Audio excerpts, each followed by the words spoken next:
All right, thank you, sir. She don't. Yes, right. Let's hand that. Thank you, friends. Thank you.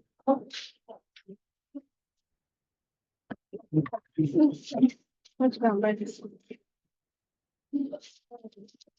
There's nobody on it, but you can start. Yes. Good afternoon, everyone. Welcome to this panel. Migration and mobility in Africa and global African diaspora. We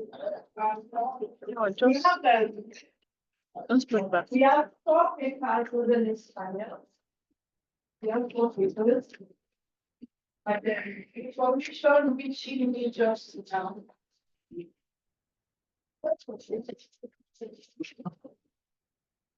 Information reaching me just now. The first presenter is passed away. She passed on. So please let's just have a minute silence. Normally, if the person were to be here, the title of the paper will be The Ijebu in Diaspora, Migration, Inheritance and Identity in African Communities by Taiwo Boluwatife Oyidamola from Taisho Larin University of Education. So please, let's just maintain a minute silence.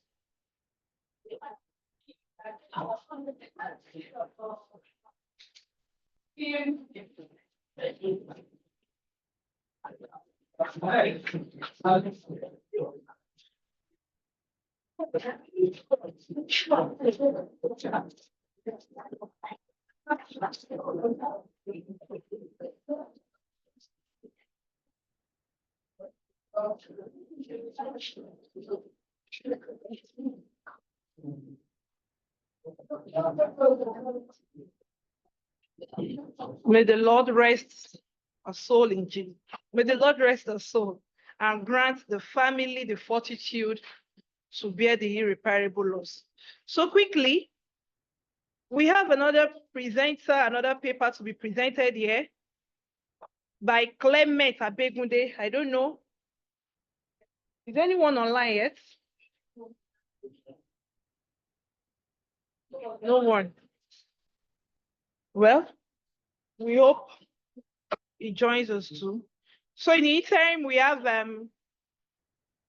Mr. Ibrahim Nohim, and he will be presenting migration, language, and cultural interactions among the indigenous Ikorodu people in diaspora.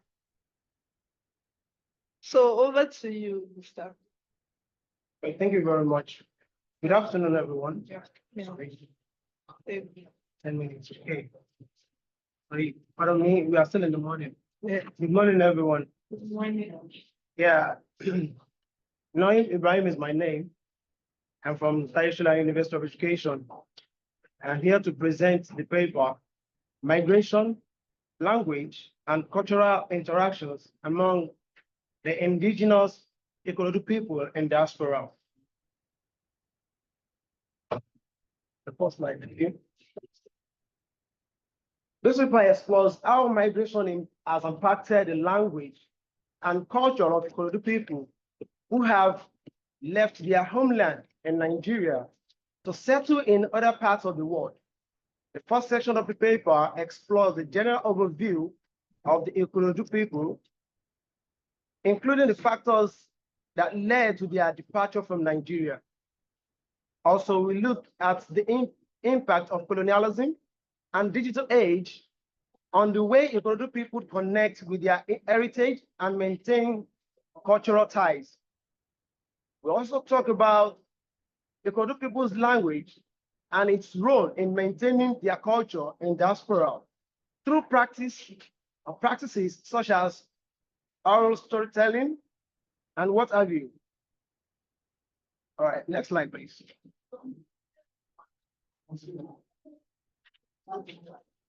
Migration has been a ubiquitous phenomenon throughout human history, shaping the demographic, cultures, and language of social societies worldwide. Ikodu people, an indigenous group from Nigeria, have also experienced migration, leading to the formation of diasporic communities in various parts of the world.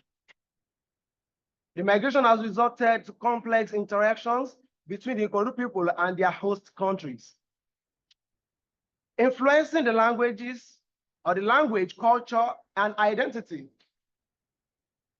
Language plays a crucial role, as we all know, in shaping cultural identity and is often a vital aspect of migrants' cultural heritage. Ikodu people's migration has likely impacted their language use and cultural practices, potentially leading to cultural exchange, adaptation, and conflict.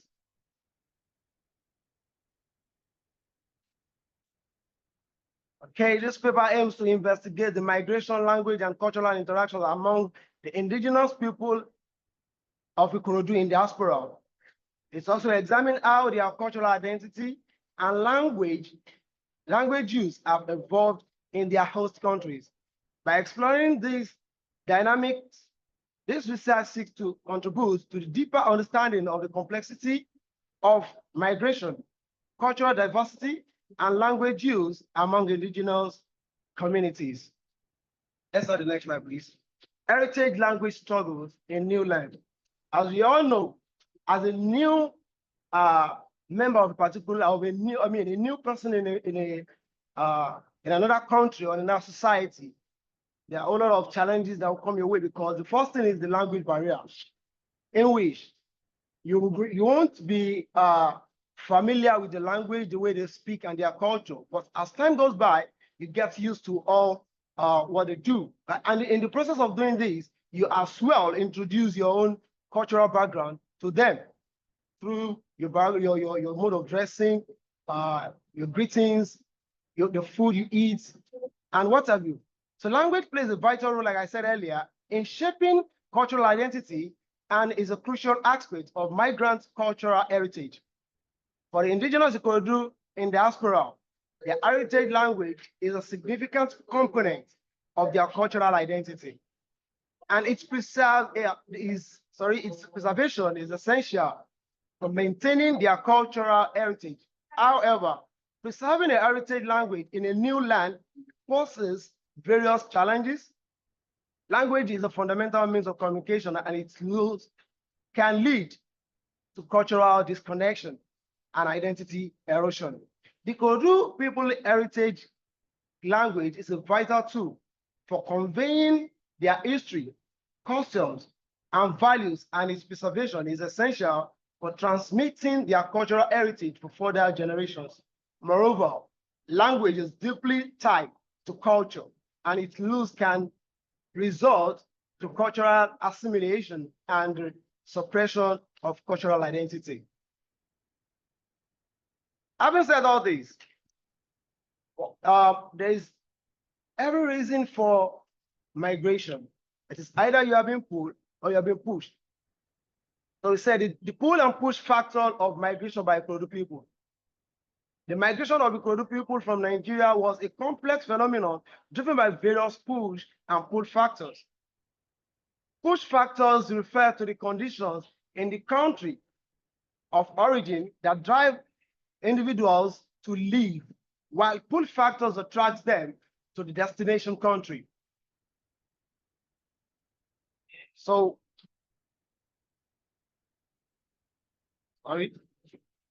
also the social push factor, such as limits access to education and health care, also drove the Ikorodu people to migrate. In Nigeria, education and healthcare facilities are often inadequate, particularly in rural areas. The Ikorodu people sought better access to these essential services in their destination countries. Additionally, cultural and religious freedom was a significant push factor, as some Ikorodu people face persecution or discrimination in Nigeria. On the other hand, the pull factor is in the destination country attract Ikorodu people. Economic pull factor, such as job opportunity, higher wages, drew many to other countries, so as for them to have a better way of life and access to things in the Western world. Next slide, thank you. Colonialism alters, that is Ikorodu migration patterns. The Ikorodu people migration patterns have been significantly impacted by colonialism, which has shaped their movements, cultural interactions, and language use. Colonialism's legacy continues to influence their diasporic experiences, making it essential to examine its effects on their migration patterns. So we have the forced migration. Colonial powers forcibly relocated the Ikorodu people from their ancestral land to work on plantations, mines, and other colonial projects. This forced migration led to the displacement of entire community, disrupting their social and cultural fabrics. We also have labor migration. Colonial powers recruited the Ikorodu people as laborers for colonial projects, leading to significant migrations of people from rural areas to urban centers. Urbanization. Urbanization is also another push factor that Ikorodu people also use as an avenue to leave their homeland.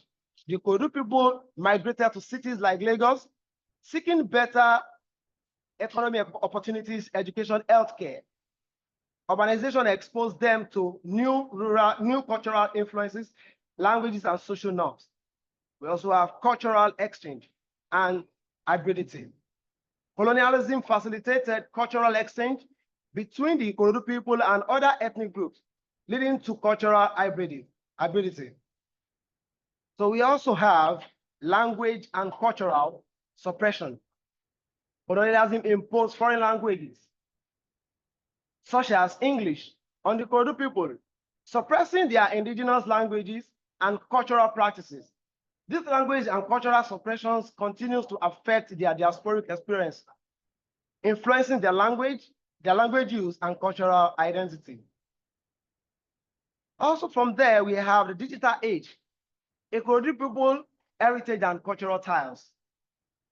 As we all know, that the digital age has revolutionized the way the Ikorodu people connect with their heritage and maintain cultural ties, offering both opportunities and challenges for cultural preservation and language maintenance. As a result of this, okay, we have opportunities like digital platforms whereby you communicate with their people through the social media, online forums, also virtual communities, language maintenance, cultural education. And in so doing, we have challenges as well. From the angle of digital divide, cultural homogenization, language shift, cultural appropriation. Also, we have the global trends shaping Ikorodu people in diaspora. The global trend have significantly impacted the movement and settlement of the Ikorodu people in diaspora, shaping their migration patterns, cultural interactions, and language use. This paper examines the effect of globalization, technological advancement, and economic shift on the Ikorodu people in diaspora. Globalization, we also have technological advancements, economic shifts, effects on movement and shift. Okay, like we all know, language is a key factor of every culture. And it is very, very important for us to preserve it. Like I used to say to my people, an Englishman will never give birth to his child and train him or her with a foreign language at birth. But it is very, very important for us to promote and preserve our languages by training them right from birth. Having said this, the Ikorodu people in diaspora have held on to that by not letting go of their languages, their indigenous languages. You still have a whole lot of them that comes back home and speak fluently with those of us back in Nigeria. Recently, there is this festival that was held out of the states, the Ojude Oba. You can see a whole lot of them in diaspora comes back home to celebrate that in their full attire, their traditional attire. There's this particular man that really went viral after that event, sitting on, climbing on a horse with a cigarette in his mouth. You know, it depicts the preservation of his culture. So also from there, I say the language and cultural identity. Let me know. In conclusion, this paper has explored the complex dynamic of migration, language, and cultural interaction among the indigenous Ikorodu people in diaspora through a comprehensive review of existing literature and empirical research. You know, it has been examined. It's examined the historical and contemporary context of the migration language use and shifts, cultural preservation and exchange, and the role of technology in facilitating the cultural interactions. Thank you very much. Yeah. Yeah, thank you so much for that. For the sake of those that are just joining us, he just finished his presentation on migration, language, and cultural interactions among the indigenous Ikorodu people in diaspora. Now, before we throw the floor open for comments, permit me to ask, do we have anybody online? We are supposed to have someone on. What's his name, please?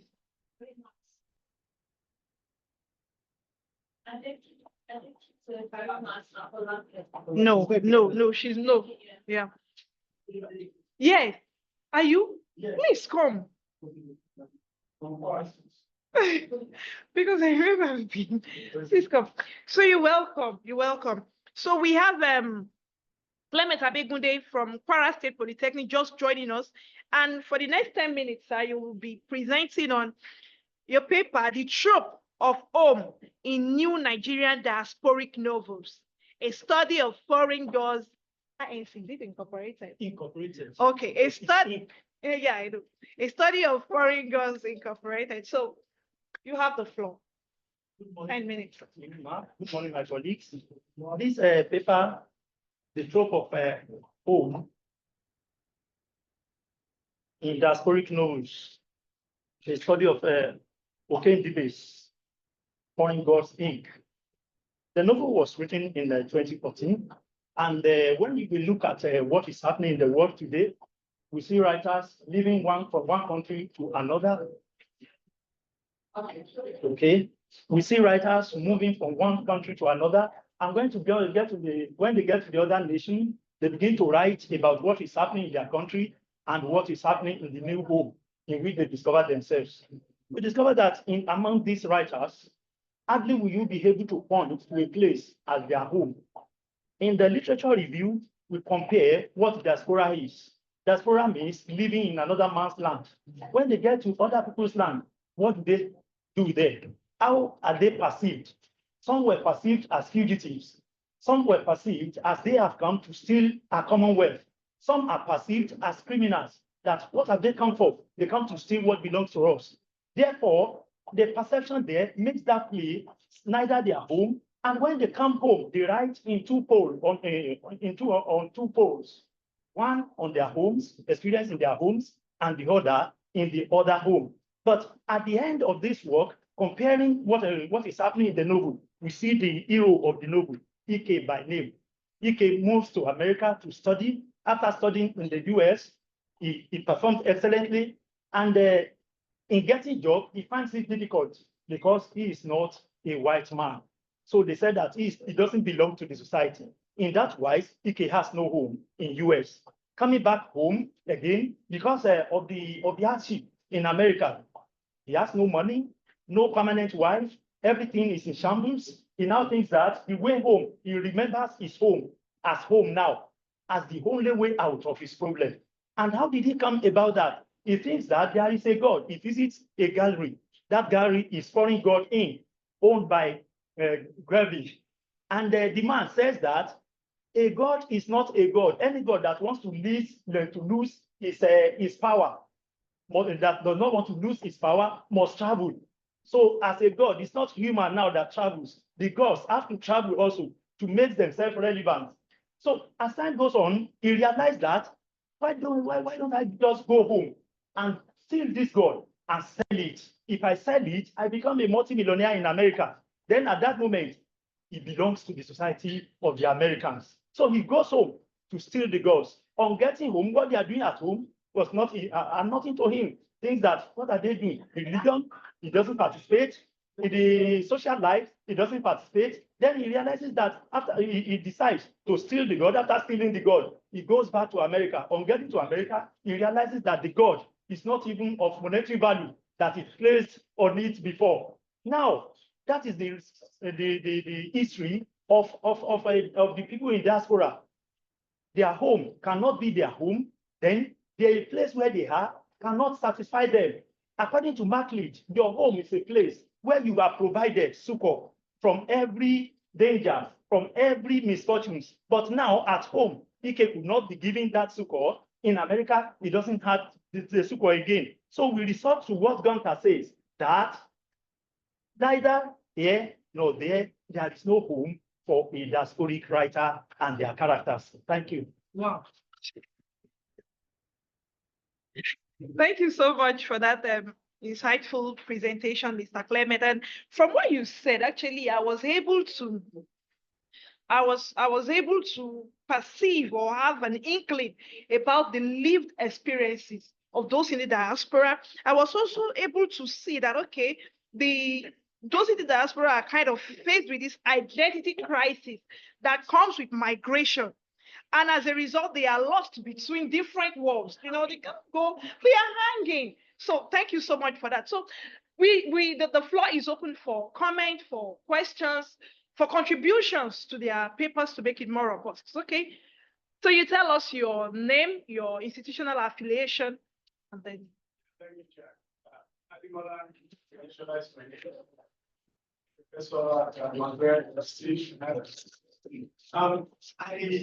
Thank you for your presentations.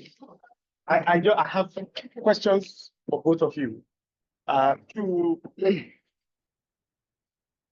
Jaras Ibrahim, right? Yeah. Yeah, thanks for your presentation. It's just a question about clarity. You did say that referencing a guy on a horse with a cigarette in his mouth, that would signal, and I could have had you wrongly, and that's why I'm seeking this clarity, that would signal preservation of culture. You know, if that's the argument you're making, it would seem to me that that's a negation of the focus of your paper. I want to understand basically, you know, what that reference does. In other words, its significance to the central focus of your paper. So it's just for clarity. And Abegude, to you, thank you also for that.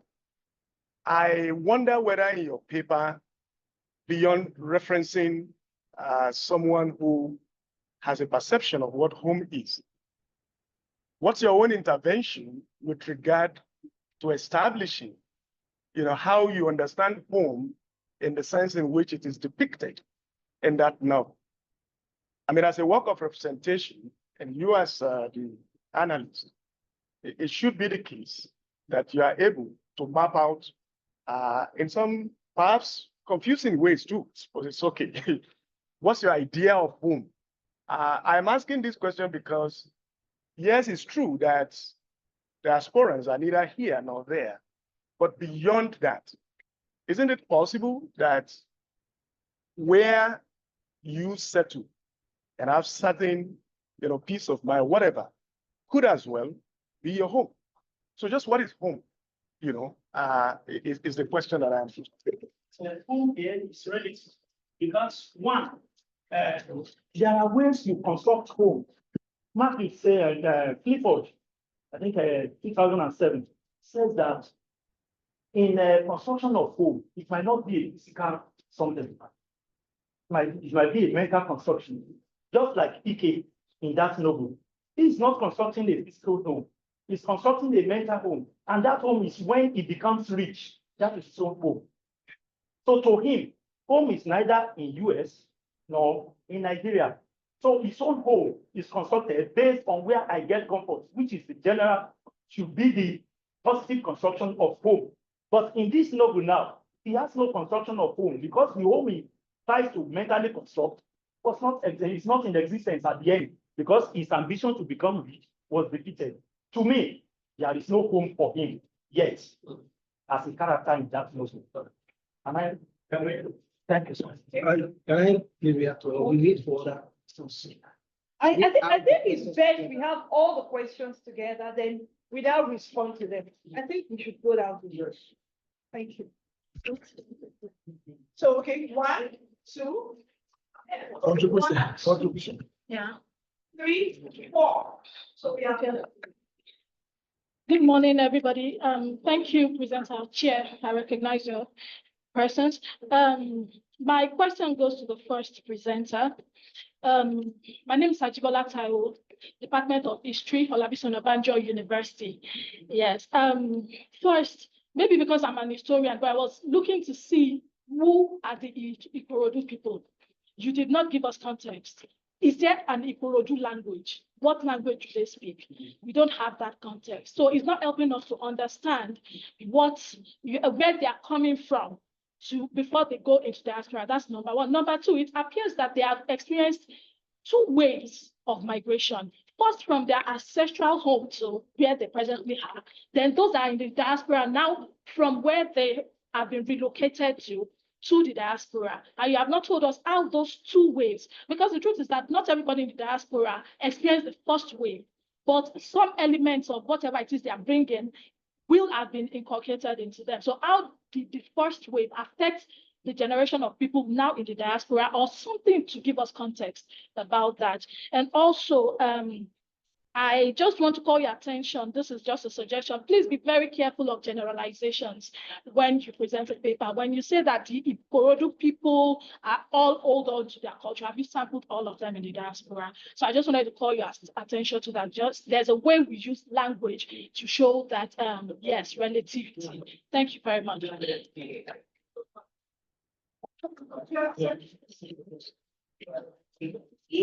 Thank you so much. My name is Jamil Audu from the Department of History and Diplomatic Studies, Taisula University of Education. I wouldn't want to go by asking some of the questions and I felt that I should ask, but I would rather chip in 1 or 2 things that can also improve their work further. And I think that is the pedestrian and the foundation that LSA is trying to build. So, Mr. Noim, I was about to say something on that the land and the people of Ikorodu, who are where is Ikorodu located? Are you getting it? So that somebody, like I said, that we have 2 audiences, local audience and global audience. So somebody that is not from Ikorodu or Lagos or Nigeria will easily be able to know where Ikorodu is located and who are the people of Ikorodu. Like what she said, the language that the Ikorodu people speaks. And however, when you were presenting, you said something, probably it has to do with miscarriage of language. So how do I mean? You said, as we all know, some of us might not know. That is the reason why we are here. So like we all know, like I said in another session, that we ought to be using some words or languages that will make clarity and not too ambiguous. According to the other our colleague from Kwara State, when he was presenting, he said, according to so said, because we are also a scholar, but that doesn't mean we'll be giving a verdict or say whatever that we do not have source for. So we should take note of that as well. So there is another aspect I would like to chip in, probably in the context of putting up your paper. We know all these papers are ongoing paper. So you should please, because I'm a Lagos historian, my first degree, master PhD. My first degree was written on Ikorodu. So I think you needed to say something that has to do with some of the Ikorodus in diaspora, like in the case of Jumbo Benson, that his son was the one that is representing Ikorodu constituency now, was one of the prominent people that got into, that migrated. And at the end of the day, it has a kind of impact positively on the people of Ikorodu and its environment. And however, even in the context of discussing Ikorodu, land and the people, I want you to also look into, because we have divisional status. Now, Ikorodu is not, Ikorodu has SCDAs. We have Ikorodu local government as the central. We have Ikorodu North, Ijede SCDA, Igbobo. In fact, they were like 5 or whatever. I got SCDAs in Ikorodu. That would have even been a kind of in your focus. You know, you try to explain in the background of your work. So also, I was expecting you to say something about, instead of you making use of Ijebu-Ode as a case study, when you were trying to say somebody was on Ox and trying to cultural connectivity. No, you should have made use of Ikorodu Oga. Oh, look, madam, thank you so much. So you should have make use of something within Ikorodu. Are you getting it? So also, when you were trying to, your slide is good, perfect. So also, you were trying to say something about cultural, something that has to do with cultural connections. You know, Ikorodus in diaspora, they have a kind of connection with their host community, probably during Ileya festival, during what do they call it, the Ikorodu Oga and so on and so forth. Finally, there are some NGOs that the Ikorodus in diaspora have decided to establish so as to give back to their host community. Thank you all for listening, and God bless you. Thank you. Good morning. My name is Agogo. My name is Agogo Akbome, University of Zululand. I find your presentations very fascinating. I'll be looking forward to specifics on the Ikorodu people. I think you are going to respond to that question, but I think it's very fascinating from what you have said, in spite of what may not be there, but I find it very fascinating. And for our second presenter, that's Clement. Thank you. So what it builds on the previous question posed to you, and your answer. Are you suggesting, I've not read that novel, but I know it's quite an interesting novel. From your answer to that question, are you suggesting, shall we take it then that the writer is suggesting that there is no home? And two things. If I understand your title correct, I may understand it wrongly. Maybe you can just tell us, your presentation was a bit too brief. I don't know. Maybe you can tell us how home is deployed as a trope of what? Maybe let us know. So I'm not querying, I'm asking. I don't know. And then I really like that question he asked about what is home, and you try to answer that. So what did the novel say that home is, or does this person say? I will be very glad to hear. Just answer it. Okay. So please, observation. Yes, I'm seeing Ijebu, I'm hearing Ikorodu. I don't know if this is just.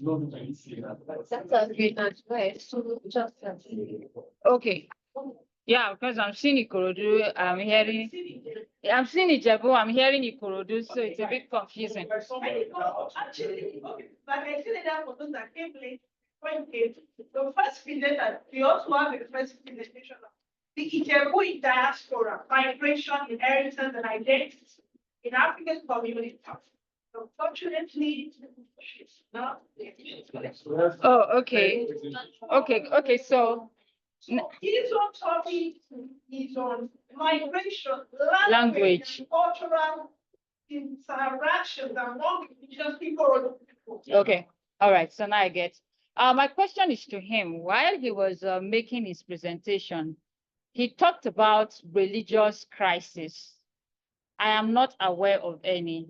I would want you to tell us the religious crisis in Ikorodu that made people to migrate out of Ikorodu. Then secondly, you were talking about how these people speak their language. You were so, you laid emphasis on it. And we all know that when you talk about migration, diaspora, and the rest of them, you have a series of generations. And for the first generation, the language is usually strong with them. But subsequent generation, they do not always carry on the language in the same way. In fact, I know of so many people from Ikorodu, from Ijebu, that when you call on the phone and they want to tell their children to talk to you, they say, come and talk to so auntie. Those children do not speak the language. So when you say, because you use the instance of Ojudioba, how they came, how they were speaking the language, have you considered the generational differences in the use of the language? Then my question to my brother from the Polytechnic, you talked about home, neither here nor there. Positionality now, that's what I want to talk about. What is your position? Do you think that, are you in line with the author that says home is neither here nor there? And secondly, do you think that for somebody who engages in transnational relationship, do you think that person will be dislocated from home? I don't know if you get what I'm trying to say. Yeah. Do you think for someone who interacts constantly with home, though he's a diaspora, but he relates, do you think the perception of home might be different from someone who is totally alienated? Oh, so sorry. My name is Patience Enakele, but I prefer to be called Irene Osime Enakele, decolonizing my name now. I'm from the University of Ibadan. Thank you. So the last two.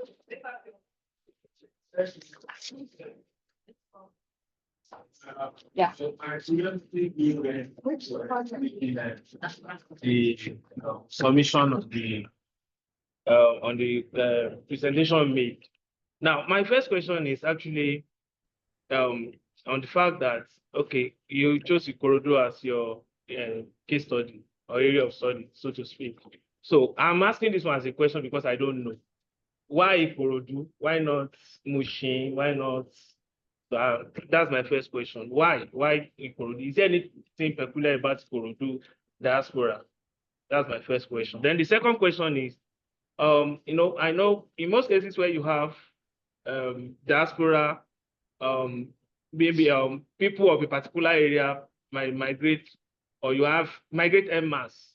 There's tendency for them to have a kind of remittance, and that remittance will lead to a kind of social and economic development. So I want to find out, is there any link between the Ikorodu diaspora and the socio-economic development in that particular area? Because, I don't know much about Ikorodu.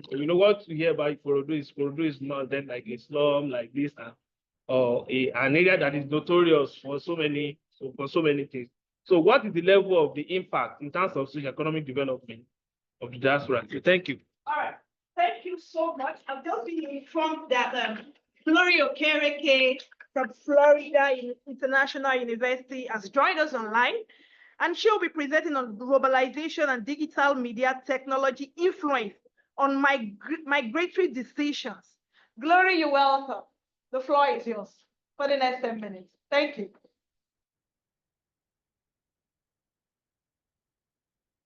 Chair, an observation. I suspect some of these questions will be important. Yeah. But I expected that they would have taken down those questions. They should have taken it down. Eh? Okay. All right. What? Gloria, are you ready for us? Yes. Good Okay. morning. Good morning. So just give us a few minutes. Let's attend to some questions and then we'll come back to you. Would that be fine? Yes, yes. Thank you. Okay, Mr. Noy. All right, thank you very much. I appreciate every one of you for the contributions, the questions. At least this is just to make the paper. Okay, I'm trying to appreciate the contributions, questions brought forward. And it's just to make the paper fantastic one. Having on the list here, the first question says, why am I referencing the guy on the horse while I'm discussing ecology? Well, I will have to tender my apologies for that. I should have made emphasis on the cultural preservative measures of the people to that of, and why I got carried away to say that, or to use that as an example is a recent occurrence. If I'm to say having Oro or having a Luku is not around the corner, and that is the thing that almost everybody that knows it. That is said that is known. But the recent one, I'm sorry, sir. The recent one we asked because Ikorodu is an extension of the Ijebu people. So, no, geographically, no one. Just because those colonial chiefs stole Ijebu from Ijebu, because of the money that our journalists were making from. Please, we have 10 minutes for this. Sir, that argument always come up. Basically, it's a political argument. That people annex of it. Exactly. For all through history, especially in recent times, guys, especially those that are based in London. Don't let us go there. Okay. Please, I'm talking about especially those people. All right, because by their language, you know that they belong to themselves. They are not by the language, the first identity, You know it can be natural and Jebuan. You know the place and the Jebuan. You know the legs and the Jebuan. Why the unnecessary arguments? All right. Okay, so I also have here talking about the context of Ikorodu. You know, geographically, Ikorodu is one of the local governments we have in Lagos State. That is, is on the part of the how do I put it now?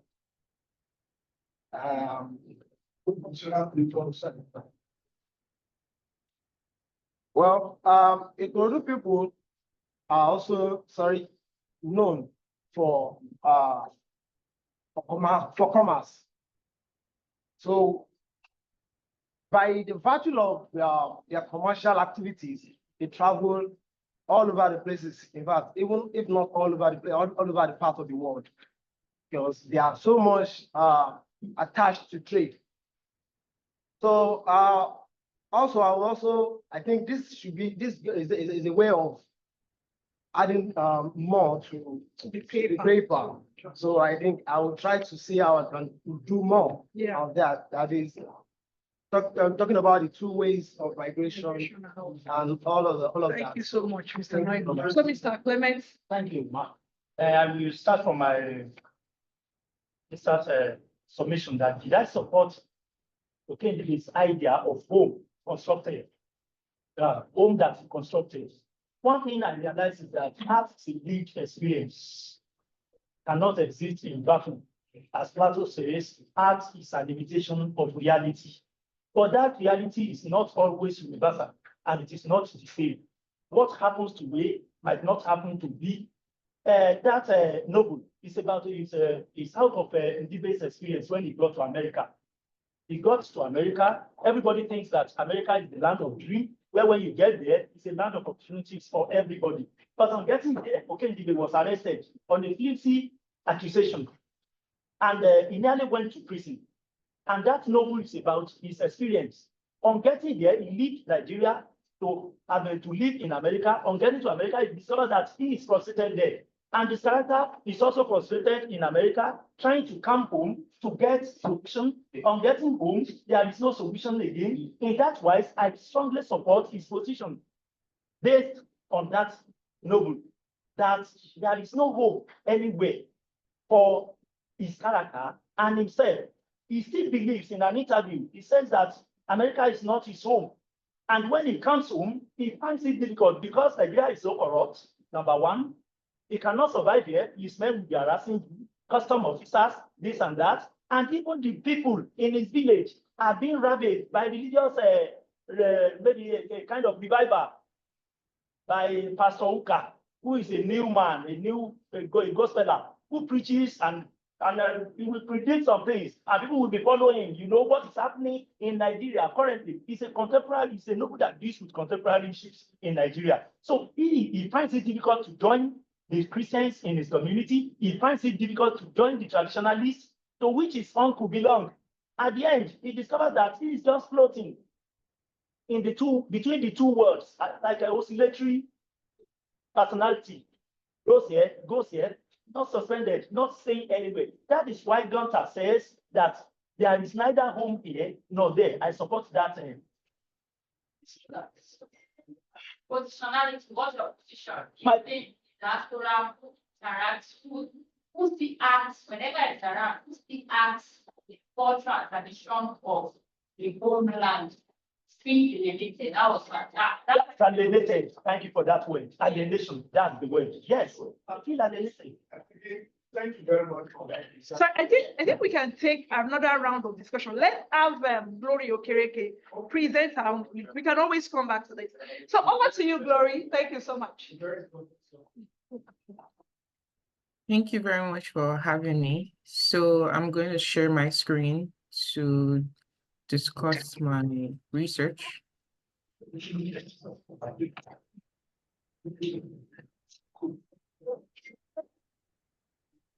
you see my screen? Yes. Okay.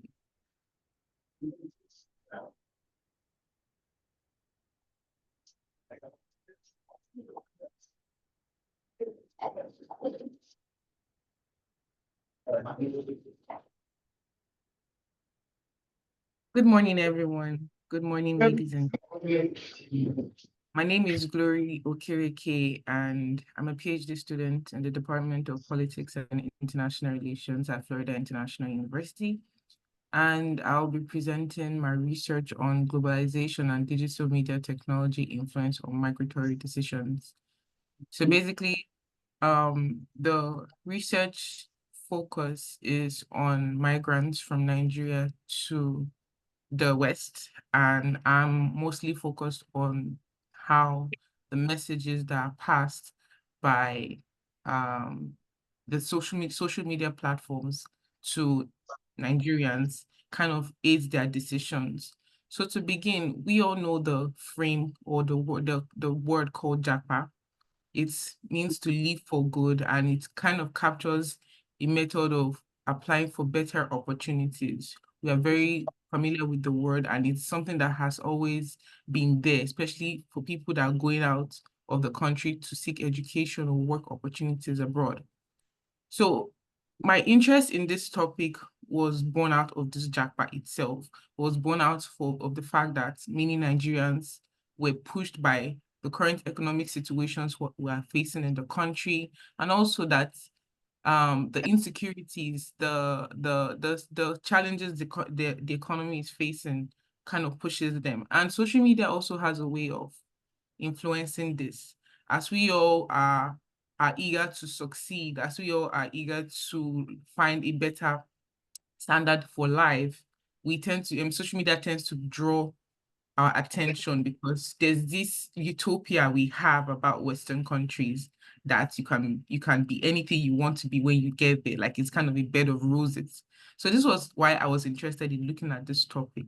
So globalization as it is has a way of making the world interconnected. We are all familiar with the frame called globalization. It has always been there, it has always been in existence. And as the world has become a global village, social media is just part of those tools to make us closer to each other. So we can be in Nigeria, in any part of the world, and know what's also happening in any part of the world. So that's why I was interested in this topic. Now, my research question was, how does digital media technology influence individuals' decisions to migrate?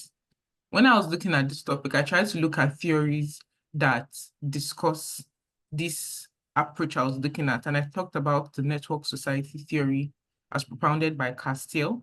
So, I mean, we live in a world that is driven by development of new technologies, and considering that there are different social media platforms, there's new technology coming out, it kind of makes us more have more access to information, and our society we kind of build network amongst ourselves based on the kind of information we have, and we kind of see the interest we have with each other. Like now I'm interested in going to school, so I kind of look at people who are also interested in what I'm looking at on through these social media platforms, through technology.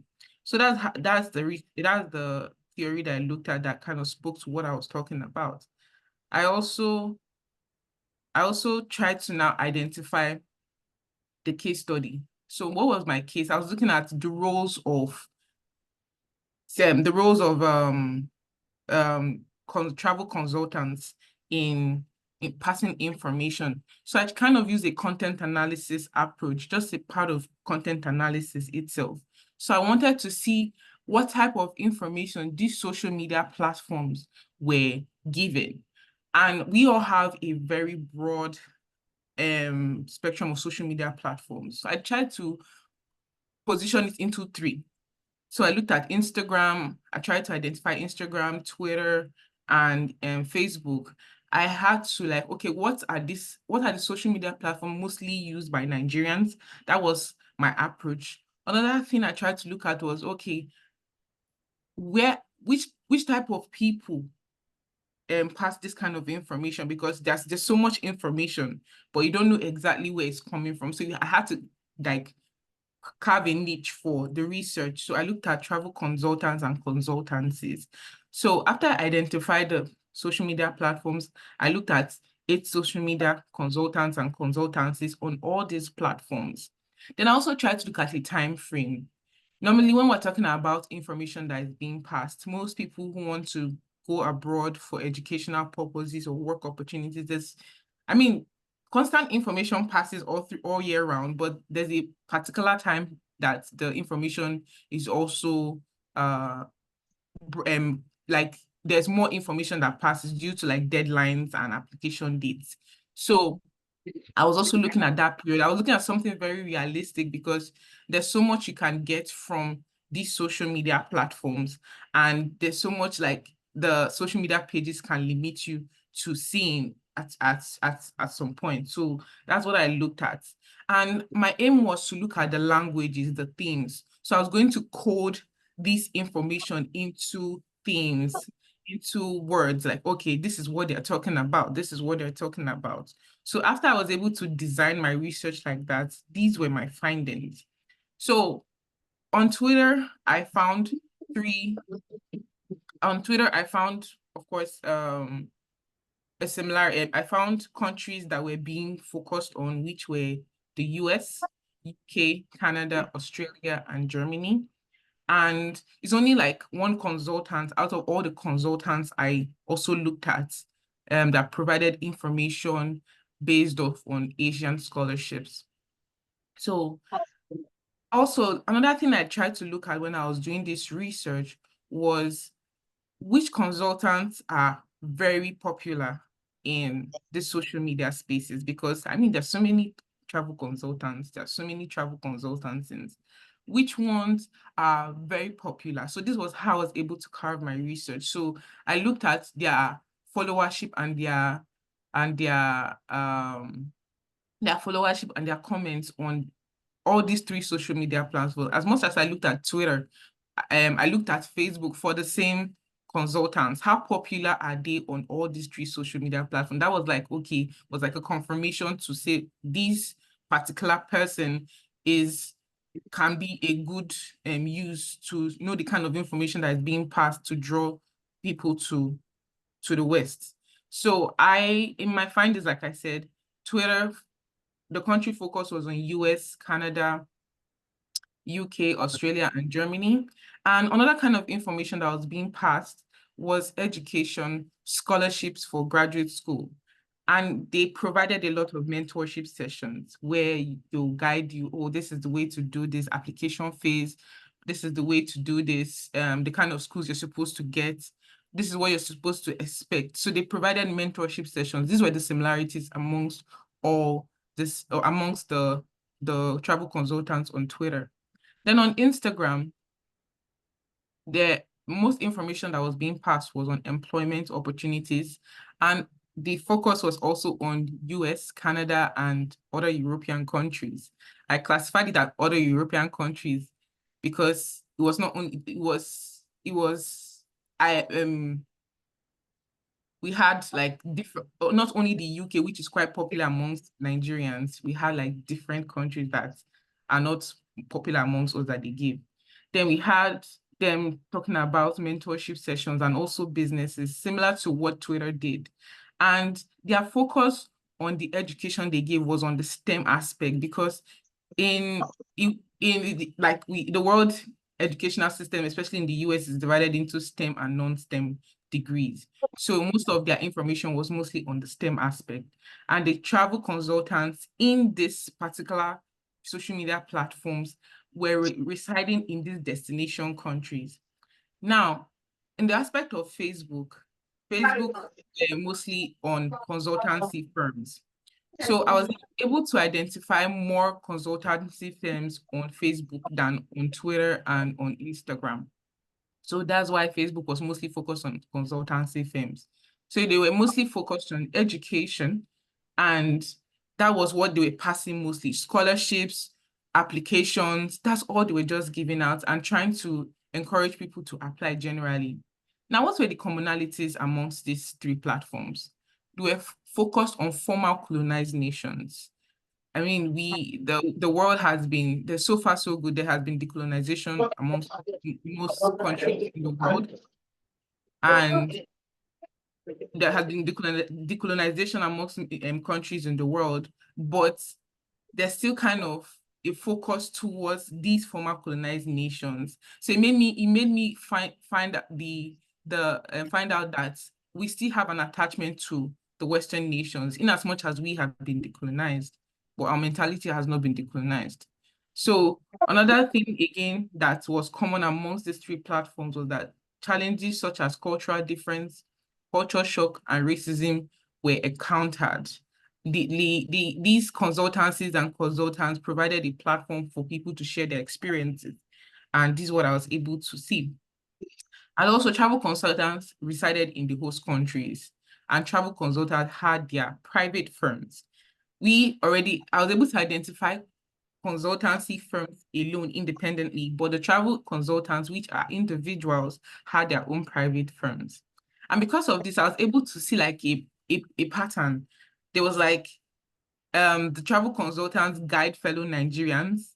They support their lifestyle when they find out when these Nigerians are able to move, and from there they remit money back home or knowledge back home, as the case may be. So this was my findings when I did this research. Another commonality amongst it during this research was higher degree was a success tool in these destination countries. So for you to succeed in any country you want to, usually people go through the path of education. That does not mean work opportunities doesn't exist, but most times it's education that's mostly used and is a tool for success in these countries. And another finding I found was Facebook was the lowest open source media platform. Like, it didn't have much engagement the way Twitter and Instagram will have. And because of that, I kind of looked at other data repositories like Data Reportal to see why why Facebook was kind of low in terms of engagement. And before I even did that, I tried to also identify the kind of population we have in Nigeria. Nigeria is mainly populated by the youth. and most of them are in the platform of Instagram and Twitter. That doesn't mean they're not on Facebook, but they engage more on these other platforms. So, and when I looked at other data repositories to kind of confirm what I was talking about, it also ranked that Instagram was the most favored social media platform amongst males and females between the age of 16 to 34. Now, another commonality I found was United States and Canada consultants exhibited a stronger influence on all three platforms. So remember I said that I tried to look at the consultants, the individual consultants on all three social media platforms, how popular were they, how much engagement did they have on their pages. So because of that, I was also able to identify on the platforms that they had stronger influence, especially those in the US and Canada. They had more people interested in coming to those parts of the world. And this was basically my findings, and it was an interesting thing to see. So thank you very much. Yeah. Yes, thank you so much. Thank you so much for that presentation. As Glory was talking, it brought to mind the backlash that trailed MD Tiamiyu, if you're all familiar with that name. MD Tiamiyu, was it last year or last 2 years? That I don't know the kind of interview he granted BBC, and from his statement brought relegated Nigeria. And that statement implicated Nigerian migrants. At some point, UK immediately had to, like, did they close their open door policy? Normally, if you were going to UK for your masters, you can go with your family. But immediately after Tiamiyu's interview, the door was closed. So it's only when you are going for PhD, yes. And you need to see how Nigerians reacted to that. In fact, at some point, I think recently, maybe they said the guy was deported to Nigeria, and they are really waiting for him at the airport to deal with him because he closed the door against them. So that shows the extent digital, what's this topic again? The extent digital media technology can play in influencing migratory decisions, both on the part of the host state and on the part of those that also want to go. And I'm sure a number of you are also familiar with videos. Immediately, some people jump like this, they start doing video. You want to come? This is what you should do. Some of them will go as far as they are shoveling snow. Pardon me for those that are non-Yoruba speakers, I'm going to interpret. I see they are trying to say that, see the dirty job I'm doing here. I'm working out in the snow, I'm working in the cold. After you will now be billing me. Come and be billing me so that I can be sending you money. See me in the cold, I'm shoveling them. It shows, and those things already inform the people. Some people go as far as saying, if it is snow you are shoveling, let me too come and shovel the snow. I also am ready. I hope you understand what I'm trying to say. So thank you so much, Glory, for that. Comment from members. Okay, we have 1, we have 2, we have 3, we have 4. 1, 2, 3, 4. Let's go that way.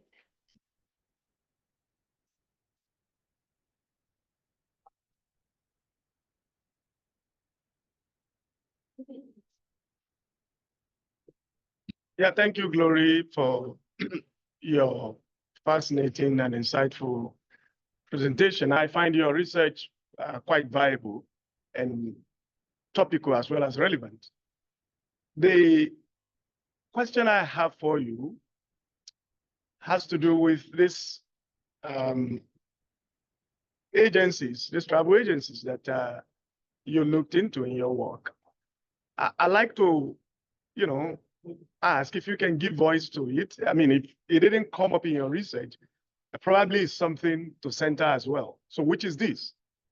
In the course of your, examining these agencies, did you at any point have any hint or indication that these agencies are parasitic entities and largely thrive on exploitation? I asked that question in view of the fact that most of the pieces of information they provide, this applicant can access them. So I have been contacted a number of times by folks who want to migrate, and they're telling me I paid this person to do XYZ. And I say, no, you don't have to pay anybody. The information is there. So I think, again, applicants who are desperate tend to become victims of exploitation. So I'd like to hear your perspective, whether you did encounter any clue to the degree that, these folks, are parasitic. Yeah. Yeah, second person, you let me hold the comment. Let me hold the comment. We want to take all the questions, Glory. Yeah. Okay. Okay, my name is Esther Owanzu, a PhD student of University of Scotland, United Kingdom. So I have two questions, one related to home, and to Glory. My question is so related to you because yesterday in my panel session, we looked at extortion and exploitation at the intersection. I gave a paper on that. So I want you to address, just like what he said, the exploitative nature of this travel agency. Because as he said, many people can actually access this information online.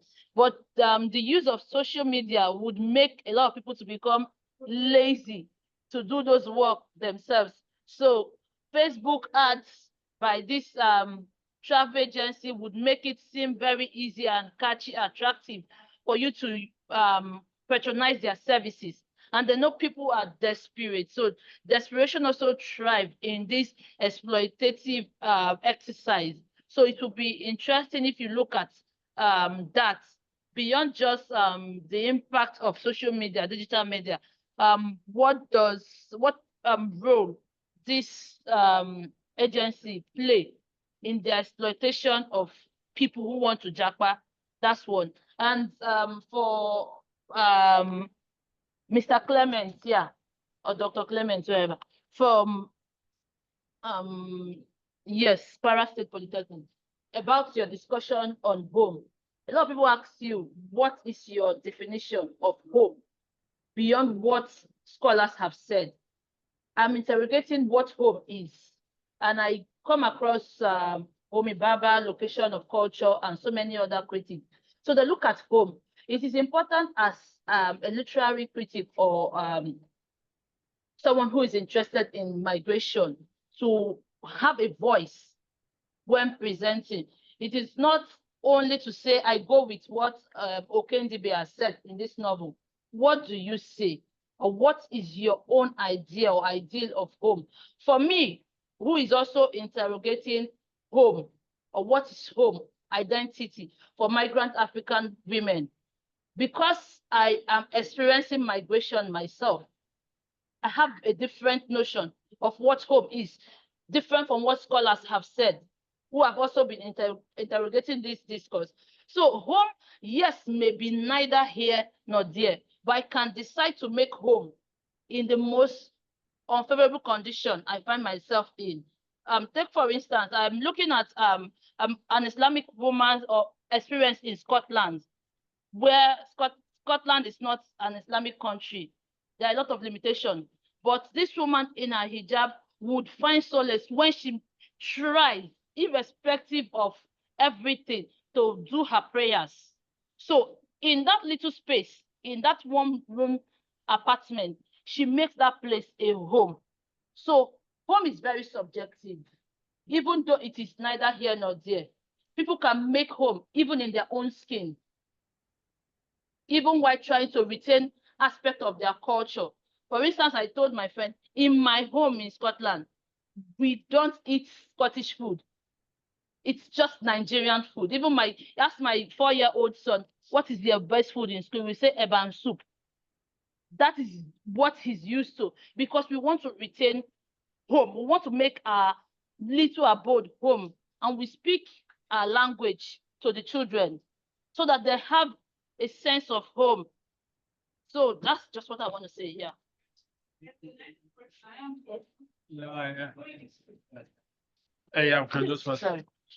Thank you very much, Gloria. I have just two things. One is a contribution, one is a question. Yeah, I'll try. The first is a question. I got very interested in your title when you talked about especially I was looking for the link between social media and decisions. You interrogated what these three platforms put out in terms of advertisements to lure, to attract those who want to go overseas. But I do not find the link. You do not, in your presentation, I do not find the link between what these young people see on social media, the advertisements by these agencies, and the decisions they make. You do not interrogate those who make the decisions so that we can get from your present. I'm not saying what you presented is not important, but it's difficult for me on the basis of what you presented to find the extent to which social media influences their decisions, what decisions they take. Like the chair interjected in the chair's comment, is it what they see other people post on social media? To what extent does that influence their decision to go overseas? Maybe much more than what these guys advertise, because those who go to agencies, the way I understand it, would be those who are already pre-inclined to go overseas. So they would go to the agencies to facilitate, to kind of look at the logistics. So I'm still a bit lost, but if you have something about that, then the second one is just a short comment. Chair, I'm sorry. You said it in passing that though we are decolonized, our mentality is not decolonized. I would argue, along with many current dominant decolonial scholars, that we are not yet decolonized. Yeah. Thank you.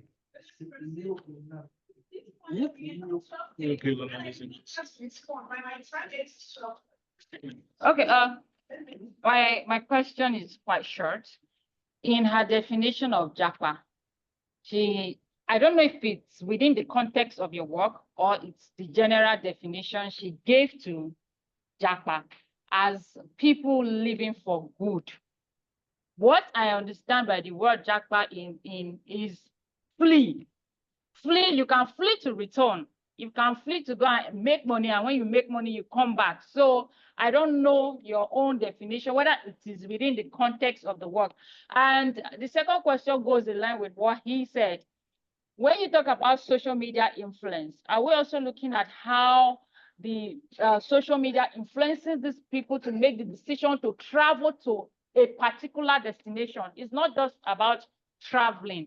If, for instance, I'm showing Canada, is my showing of Canada, does it influence you to go to Canada, or does it influence you to go to the US instead? So we need to be able to look at that. Before we take your, why be extremely responsible? Is that to respond? Please respond to the questions you have. Thank you. Okay. Thank you for your question. So basically, you talked about, the first question was agencies, how agencies exploit people that are interested. What are the roles agencies play in exploitation? So my research didn't really focus on that, but I was looking broadly on on open source data. I didn't go deep into it. The scope of the work didn't really go deep into it. So I just looked at how they just help people that are interested in getting better opportunities, in passing information through their engagement. I tried to look at their engagement based off on comments, based off on reviews, based off on what they post. That's how I use for agencies. I didn't go to find out from possible beneficiaries or people that have been interested to know if they have been exploited or not. That was not the nature or the scope of the work. I hope I answered your question. Then the second question, he talked about, he said I didn't interrogate what social media is as to how it connects to people deciding. I kind of mentioned it. I mentioned it in my findings. I said that these social media platforms, which were Instagram, Twitter, and Facebook, were a tool to help those to migrate, especially those that were interested. Okay, I didn't mention that per se, but those that were interested who engaged on these platforms. It's assumed that for you to engage on their platforms, for you to engage in their comment sections, for them to give reviews. It's obvious that you are interested in that. And I also looked, my analysis also came from the reviews, also from the reviews testimonials that these consultants gave. That's how I did my analysis. And for the context of JAPA, I used the word to relate to my research. It was not the broader meaning, but actually I used it, I coined it to what it relates to my research. I hope I answered your questions.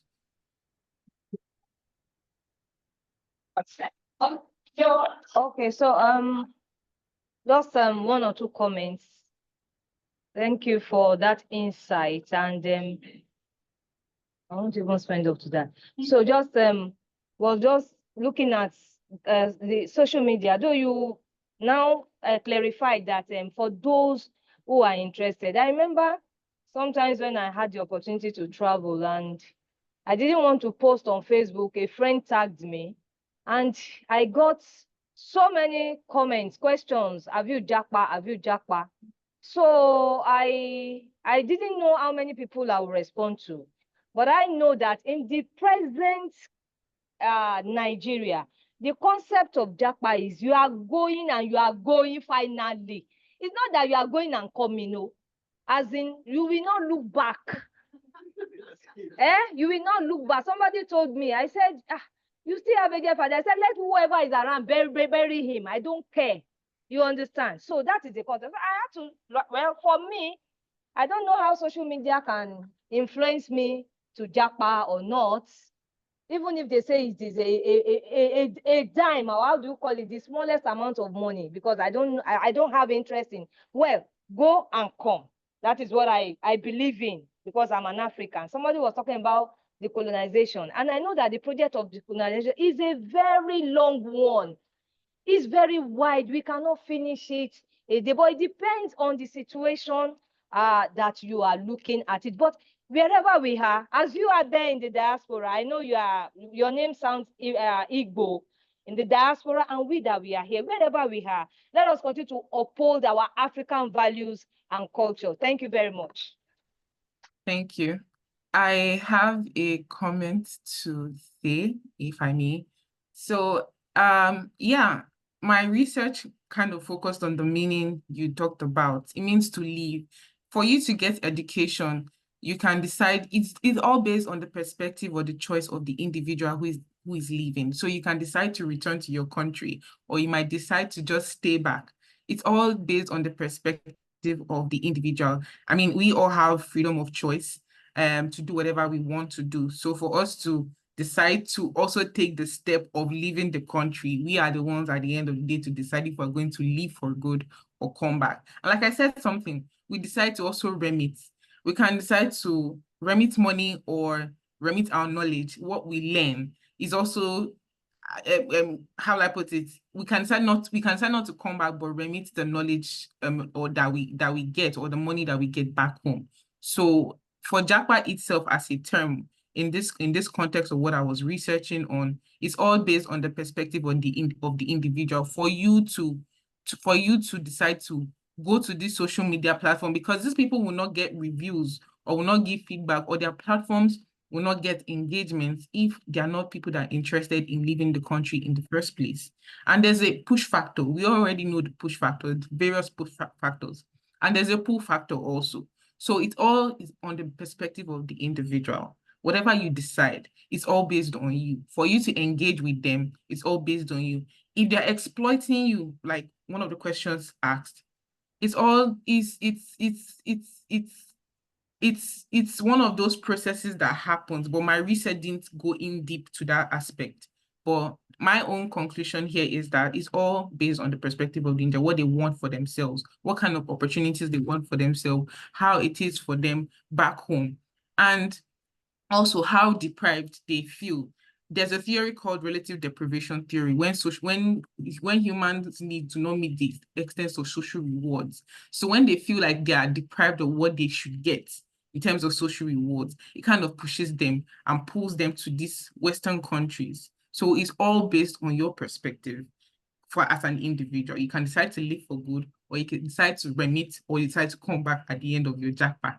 But I use that to describe what my research is talking about. I hope I answered it. Thank you so much. Thank you so much, Glory. I just quickly want to ensure that we wrap this up before we are cut off. This is 12:20. This panel is 12:30. Now, the fact is, Japa or not, migration has been part and parcel of the human society. Right from time, we've migrated. We all migrated from somewhere to this place where we are. And at the end of this program, we are migrating back. So take it or leave it. Migration still remains and will continue to remain. That is number one. Number two, the fact is decolonization or colonization or whatever it is, I feel a time will come when even individuals, colonized or not, will be unsatisfied, or should I say dissatisfied, with that status quo, with where they are, for reasons ranging from economic, ranging from cultural, ranging from financial, ranging from anything. They just want to live. It could be for adventure. Take, for instance, Pelumi Nubi, the adventurer, the solo driver from the UK to Nigeria. He's been on the move and continually be on the move. It's life for her. So I want us to look away from the fact that all the time we are blaming certain things on colonialism, on decolonization. Whether it happens or not, some things will still happen. As historians, we shouldn't just maintain a monocausal view of an event. It is a combination of different things. It is a combination of different factors, which eventually it is playing out as we have it today. Then, Mr. Clement, I've seen people come to you, issue of home, this, home, that we really want to know. For me as a person, home is where I choose to call home. We've had people that don't make even their house their home. They call their office their home. Why? They find peace and solace in that office. Some people find peace and solace in the bus they are being conveyed to their homes. So whenever we choose as human beings, the subject, the issue of home is subjective.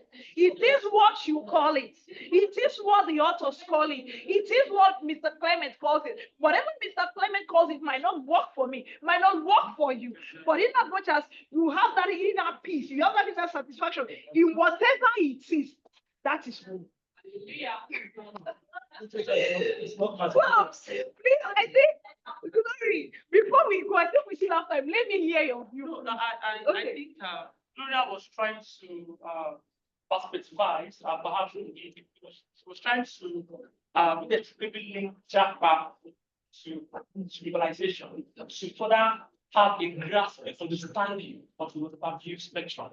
So just like you start, so if you peruse what she said, just a coinage to enhance and understand. So not dwelling in Japa. She wasn't dwelling in Japa, but as an onus, like a social battle. And I think, can we also say, okay, because the Japa, based on what Gloria said, to live for good, I bet you know that it is not all the time they meet this good there. That's true. So when they now Japa, one, can they also Japa that? Can they also Japa that? When they mean Japa that, you flee, that's Japa. Then you want to come back, you Japa that. But is it always so easy to Japada? One, some of them don't want to Japada. Why? They feel like, oh, the people that I have left behind, they thought I'm already picking gold over there. The shame, how do I come back to face them? And they are languishing. It still boils down to the home. He's still talking about they don't want to come back, they don't want to. Return migration. Okay. That will make it not to be possible. And even in that return migration, we have like series of return and just like going and coming, like a cycle. So it's a lot of factors will make that possible or not. So it's very important for us to look at when we're talking about migration. Because yes, return migration is also there. What makes it possible? And oftentimes the core essence go, leave, and return. Actually, to the African, and I think actually, can we say the questioning of my use of Japa? I get your point. You explicated a bit, But I think from what the chair has said, and we all know this common knowledge, migration has been forever. But the use of this term is located in a specific zeitgeist. So I think that's why it's being questioned. There was a time when I think when we were much younger, we talked about it being tools. Yeah. There was one time in those states and Belgium when they used to talk about kata. Yeah. So that actually had a context. So it seems that this term was made out of context, and I think that's why people were asking ground the term in the specific context. Yeah. Oh, yeah, but it's fine. It's Migration is such an interesting subject. Migration is such an interesting subject. And the facts remain that in the course of migration, you will have these changes and continuities. There's going to be a kind of convergence and divergence. There's going to be a melting point of cultures in between the two. And these are what we will be interrogating in several of our papers or several facets of migration we are considering. I noticed that, sorry, I noticed that migration has been an economic problem. Because I'm trying to figure it out. There's no panacea to it. Why? It's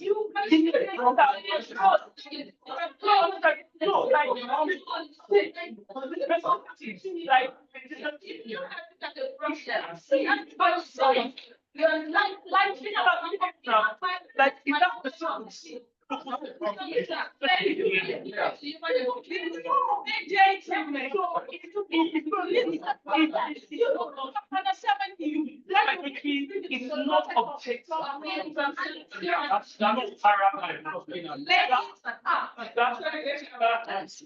Let me see that.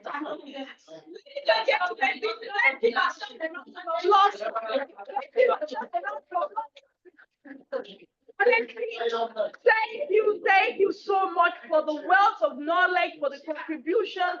I'm really, really very grateful. And you've opened my eyes also to see things that I wasn't considering before now. Thank you so much. I appreciate you. Gloria Perek, I'll be sending you a note to follow up on this. And also, Mr. Clement, Mr. Nohim, I would also be following up on this. So, you want to say something? I want to say I like your passion.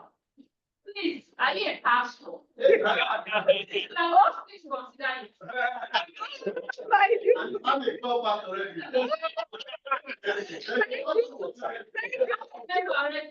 Thank you so much. I appreciate you all.